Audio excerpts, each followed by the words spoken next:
बलूचिस्तान अवामी party के senator Anwarul हक काकड़ के नाम पर बतौर निगरां वज़ीर आज़म इत्तेफाक कर लिया गया, जिसके बाद सदर मुमलिकत ने उनकी बतौर निगरां वज़ीर आज़म तकर्रुरी की समरी पर दस्तखत कर दिए।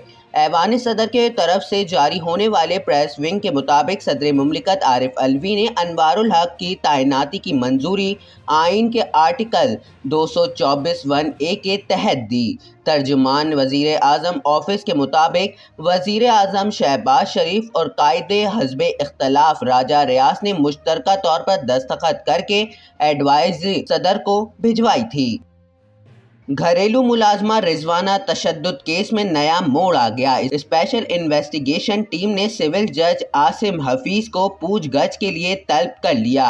ज़राए के मुताबिक स्पेशल इन्वेस्टिगेशन टीम ने रजिस्ट्रार इस्लामाबाद हाई कोर्ट को लिखे गए खत में सिविल जज को मंगल 15 अगस्त को तहकीकाती अफसरान के सामने पेश होने का कहा है।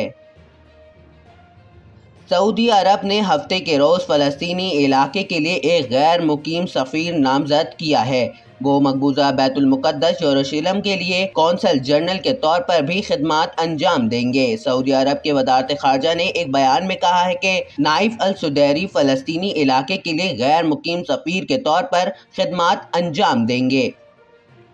अनवारुल हक काकड़ को निगरां वज़ीर आज़म का प्रोटोकॉल दे दिया गया। निगरां वज़ीर आज़म की हल्फ बर्दारी 14 अगस्त को होगी। 30 साल से इस्टेब्लिशमेंट की आंखों का तारा हूँ। 5 साल पूरे होने पर नवाज शरीफ की नाअहली ख़त्म हो चुकी। नवाज शरीफ की वतन वापसी में कोई कानूनी रुकावट नहीं, शहबाज शरीफ का कहना।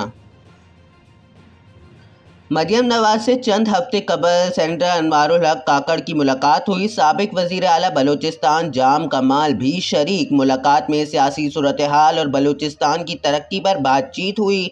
सूबे की खुशहाली नवाज शरीफ की दिल की आवाज़ है, मरियम नवाज का कहना।